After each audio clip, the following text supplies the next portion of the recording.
পোস্টমর্টমে কি দেখা যায় জানো? 1 ফুটের একটি টর্চ, একটি মহিলার একটি বিয়েবাড়ি থেকে দুটি বাস ধানতলা আইসমালি রোড ধরে ফিরছিল। অনেকটা রাত তখন।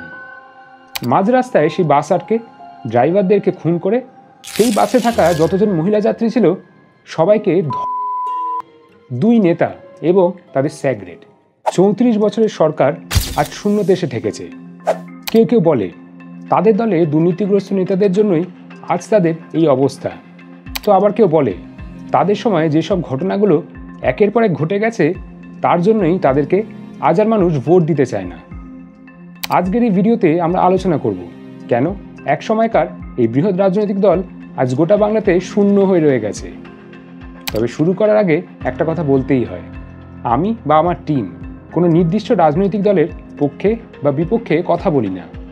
আমরা এই চ্যানেলের মাধ্যমে বর্তমান পরিস্থিতির কথা তুলে ধরতে চাই সাধারণ মানুষের কাছে, কারণ তারাই হলেন আসল বিচারক। আজকের এই ভিডিওটা আমরা 5টা ভাগে ভাগ করে নিচ্ছি, এক এক করে আলোচনা করব সেগুলো নিয়ে। প্রথমেই আসি দুর্নীতির কথা নিয়ে। 2024 সালে দাঁড়িয়ে কোনো রাজনৈতিক দল প্রতিজ্ঞা করে বলতে পারবে না যে তাদের দলে কোনো দুর্নীতিগ্রস্ত নেতা নেই, সবাই সৎ। কেউ বলতে পারবে? পারবে না। 2011 সালে তৎকালীন মুখ্যমন্ত্রী বুদ্ধদেব ভট্টাচার্য নিজেই বলছেন যে সিপিএম বাংলা থেকে সরে যাওয়ার অন্যতম কারণ ছিল দুর্নীতি। এই দুর্নীতি শুধু দলের মধ্যেই নয়, সরকারের অধীনে থাকা অনেক আমলারাও এর সাথে জড়িয়ে গেছিল। হিন্দুস্তান টাইমসের প্রকাশিত 2011 এই প্রতিবেদনটা একবার দেখুন, যেখানে বলছে 1993 সালে বুদ্ধদেব ভট্টাচার্য সরকারের সব রকম পদ থেকে ইস্তফা দিয়ে দিয়েছিলেন। তবে কিছু মাস পর তাকে আবার ফিরিয়ে নিয়ে আসা হয় দলের তরফ থেকে। সিপিএম আমলে যেখানে বুদ্ধদেব ভট্টাচার্য নিজের সাধারণ মানুষের মতন একটা ছোট্ট অ্যাপার্টমেন্টে থাকতেন, সেখানে সেই দলেরই স্থানীয় নেতারা থাকতো বিলাসবহুল বাড়িতে। প্রতিটা স্তরেই ঘুষের কারবার চলত। সরকার থেকে বরাদ্দ করা হতো একটা টাকা, আর বাস্তবে কাজে লাগতো আর একটা টাকা। মানে মোদ্দা কথায় কে কিভাবে টাকা সরিয়ে দিত তার হিসাবই থাকতো না, কারণ তখনকার দিনে এখনকার মতন এত প্রযুক্তিগত সুবিধাও ছিল না। আবার এর সাথে ছিল তোলাবাজি, আর সেটা হলো স্লিপের মাধ্যমে। সকালবেলায় এক দাদা এসে স্লিপ ধরিয়ে দিয়ে যেত বিভিন্ন দোকান থেকে সবজি বিক্রেতাদের, আর বেলা করে আরেক দাদা আসতো সেই স্লিপ অনুযায়ী মিষ্টি খেতে। আরে দাঁড়ান, আজকের এই ভিডিওতে শুধু খারাপ দিকটাই দেখাবো না, কিন্তু ভালো দিকগুলো কিছু তুলে ধরার চেষ্টা করব। গ্রাম বাংলায় 15 বছর পর এই সরকারের জন্যই আবার পঞ্চায়েত ভোট পর্ব চালু হয়েছিল, অর্থাৎ একদম ব্লক লেভেলে সাধারণ মানুষ নিজেদের মতামত জানানোর সুযোগ পেয়েছিল, যেখানে 15টি জেলা পরিষদ, 324টি পঞ্চায়েত সমিতি এবং 3242টি গ্রাম পঞ্চায়েতের পদে নির্বাচন হয়েছিল। সেখানে সংখ্যাগরিষ্ঠতা নিয়ে জিতেছিল সিপিএম দলই। তবে এখানেও শুরু হয় জোরাজুরি। যেসব পরিবার সিপিএম দলকে ভোট দিত তাদেরকে একটু বেশি সুযোগ দেওয়া হতো ঠিকই, আর মোটামুটি সবাই যাতে সেই দলকেই ভোট দেয় সেই জন্য ভোট পর্বের ঠিক আগে দাদা দিদিরা মিষ্টি নিয়ে হাজির হতো প্রতিটা বাড়িতে, আর তাদের ভোট না দিলে এরপরে বলতেই হবে ইন্ডাস্ট্রির কথা। সিপিএম আমলে বুদ্ধদেব বাবুর আমলে অনেক ক্ষুদ্র ব্যবসা বেড়েছিল ঠিকই, অনেক সংস্থা কলকাতায় ব্যবসা করবে বলে এগিয়েও এসেছিল, কিন্তু সেখানে কারখানা করা বিষয়ের ক্ষেত্রে জমি ভাগের বিষয়গুলো নিয়ে যে পথ অবলম্বন করা হয়েছিল সরকারের তরফ থেকে সেটা একদমই ঠিক ছিল না। তার মধ্যে অন্যতম হলো সিঙ্গুর এবং নন্দীগ্রাম। সিঙ্গুরে কারখানা করবে বলে টাটা সংস্থা এসেছিল, কিন্তু জোর করে জমি নেওয়ার বিষয়টা সেখানকার সাধারণ মানুষ একদমই ভালো চোখে দেখেনি, এবং তৎকালীন বিরোধী দল এই সুযোগ হাতছাড়া করতে চায়নি। একইভাবে নন্দীগ্রামের বিষয়টাও একটা মারাত্মক কারণ হয়ে দাঁড়ায়, যদিও বা কিছু কিছু নিউজ প্রতিবেদন অন্য কথা বলছে। তবে সেসব বিষয় নিয়ে আমরা এখানে ঢুকছি না আজকে। শুধু এখানেই নয়, আরও অনেক কারখানা বন্ধ হয়ে যায় শুধুমাত্র দলকে বাঁচানোর জন্য। সেই প্রতিবেদনটার লিঙ্ক ডিসক্রিপশানে দিয়ে রাখছি, পারলে পুরোটা পড়ে নিও তোমরা আশা করি ভালো করেই জানবে যে ধর্ম দিয়ে রাজনীতি হয় না।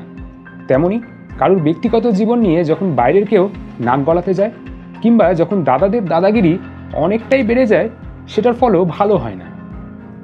ধানতলা এবং বানতলা, একটি ঘটনা 2003 সালে আর একটি 1990 সালে। একটি বিয়েবাড়ি থেকে দুটি বাস ধানতলা আইসমালি রোড ধরে ফিরছিল। অনেকটা রাত তখন। মাঝ রাস্তায় সেই বাস আটকে ড্রাইভারদেরকে খুন করে সেই বাসে থাকা যতজন মহিলা যাত্রী ছিল সবাইকে দুই নেতা এবং তাদের স্যাগ্রেট। তোমরা জানলে অবাক হবে, সেই দুজন অভিযুক্তকে গ্রেফতার করা হলেও পরে তাদেরকে ছেড়ে দেওয়া হয়েছিল এবং সেই সব পরিবার আজও ন্যায় বিচার পায়নি। একই ঘটনা ঘটে বানতলাতে। একটি ভ্যাকসিনেশন ক্যাম্প থেকে 3 জন সরকারি মহিলা অফিসার একটি গাড়িতে করে ফিরছিলেন। বানতলার মোড়ের কাছে আসতেই তাদেরকে কিছু গুন্ডারা ধাওয়া করে। সেই গাড়ি নিয়ে পালাতে গিয়ে গাড়ি উল্টে যায় এবং ড্রাইভারকে গাড়ি থেকে নামিয়ে কিভাবে খুন করেছিল জানো? আমি আর বলছি না তোমাদের, এই প্রতিবেদনটা একবার দেখে নাও। তারপরে 3 জন সরকারি অফিসারকে 15 থেকে 16 জন পুরুষরা মিলে সামনের একটি মাঠে নিয়ে গিয়ে, হ্যাঁ এইটাই ছিল তখনকার আচ্ছা দিন। পোস্টমর্টমে কি দেখা যায় জানো? 1 ফুটের একটি টর্চ একটি মহিলার। আর এইসবের পরেও তৎকালীন মুখ্যমন্ত্রী জ্যোতি বসু কি বলেছিল জানো? এরকম ঘটনা তো হতেই থাকে। আর একটা ঘটনার কথা বলি, সাঁইবাড়ি। এই সাঁইবাড়ি সিপিএম দলকে সমর্থন না করে সমর্থন করেছিল কংগ্রেস দলকে, আর তার সাথে কিছু ব্যক্তিগত ঝামেলাও ছিল তাদের মধ্যে। 17 মার্চ 1970 সিপিএম দলের গুন্ডারা এই বাড়িতে হামলা করে এবং বাড়ির বড় ছেলের চোখ দুটোকে দিয়ে অন্ধ করে দেয় এবং বাকি 2 ভাইকে পরিবারের সামনেই খুন। এবং এই 3 ভাইয়ের বৃদ্ধা মায়ের সাথে কি করে জানো? তার 3 ছেলের রক্ত ভাতের সাথে মিশিয়ে সে 75 বছর বয়সী বৃদ্ধাকে খাই। এরপরে আরো অনেক কিছু আছে, তাই পুরোটা এখানে আর বলছি না। ডেসক্রিপশনে লিঙ্ক থাকবে, দেখে নিও তোমরা। আর এইরকম আরো অনেক ঘটনা রয়েছে, আনন্দমার্গী, রিজওয়ানুর রহমান, এই লিস্ট আর শেষ হবে না, যেখানে সরকার কোনো রকম সঠিক বিচার ব্যবস্থা না নিয়ে উল্টে সেই সব পরিবারের লোকেদেরকেই বিভিন্ন সময় হুমকি দিয়েছিল এবং হেনস্থাও করেছিল। সেই দিনগুলোর কথা আজকের তরুণ নেতা মন্ত্রীরা হয়তো ভুলে গেছে, কিন্তু গোটা বাংলার মানুষ ভুলতে পারেনি। তবে ওই যে সরকার চাইলেই তো সব করতে পারে, কিন্তু করবে কি করে? প্রশ্ন বারংবার ওঠে, আগে কি দল বড় নাকি আগে রাজ্য বা দেশের মানুষ? এই প্রশ্নের উত্তর যেমন তখন পাওয়া যায়নি, তেমন আজকের দিনে দাঁড়িয়েও পাওয়া যায় না। এরপরেই আসে ওল্ড পলিসি, অর্থাৎ পুরনো দিনের চিন্তাধারা। তোমরা জানলে অবাক হবে, এই সিপিএমের আমলেই প্রথমে কম্পিউটার প্রযুক্তি আসতে দেওয়া হয়নি এই বাংলাতে। কেন? কেউ কেউ বলে তারা স্রেফ কেন্দ্রে থাকা কংগ্রেস সরকারের বিরোধিতা করার জন্য এই সিদ্ধান্ত নিয়েছিল। তো কেউ আবার বলে যেটা সম্পূর্ণ বানানো কথা। তবে যাই হোক, এটা তো মানতেই হবে যে সেই সময় অনেক স্কুলেই ইংরেজি শিখতে দেওয়া হতো না। তার কারণ অবশ্য কী ছিল সেটা স্পষ্টভাবে আজও জানা যায়নি। মানুষ কি চায় আর চায় না, কোন সময় কি করলে ভালো হবে সেটা সিদ্ধান্ত নিতে নিতেই অনেকটা দেরি হয়ে যেত ওদের। রাস্তাঘাট, পানীয় জল, বিদ্যুৎ পরিষেবা কোনোটাই মারাত্মক ভালো অবস্থায় ছিল না, কোনো রকমে চলে যেত। আর এটা আমি নয়, যে কোনো মধ্যবয়স্ক ছেলে মেয়েদেরকে জিজ্ঞাসা করলেই উত্তর পেয়ে যাবে, সেটা গ্রাম হোক কিংবা শহর। এবার সবশেষে আসি হার না মানতে পারার মানসিকতা। আজ থেকে ঠিক 13 বছর আগে সিপিএম সরকার বদলে বাংলায় নতুন সরকার গঠন করেছিল মমতা বন্দ্যোপাধ্যায়ের তৃণমূল কংগ্রেস দল। এবং সেই থেকে আজ 2024 সাল অবধি সিপিএম দল যতবার যতগুলো নির্বাচনে হেরেছে, ততবার সোশ্যাল মিডিয়া হোক কিংবা টিভি মিডিয়ার সামনে এটাই বলে এসেছে যে সাধারণ মানুষ দুর্নীতিগ্রস্ত দলকেই বেছে নিয়েছে, তারা উন্নতি চায় না, ইত্যাদি ইত্যাদি। অর্থাৎ তারা নিজেরা কেন পরাজিত হচ্ছে বারবার সেটার দিকে বেশি চিন্তা না করে সাধারণ মানুষ কেন অন্য রাজনৈতিক দলকে ভোট দিয়েছে সেটা নিয়ে আলোচনা করে বেশি। এবং এই জিনিসটাই সাধারণ মানুষের কাছে একটা খারাপ বার্তা পৌঁছে দিয়েছে।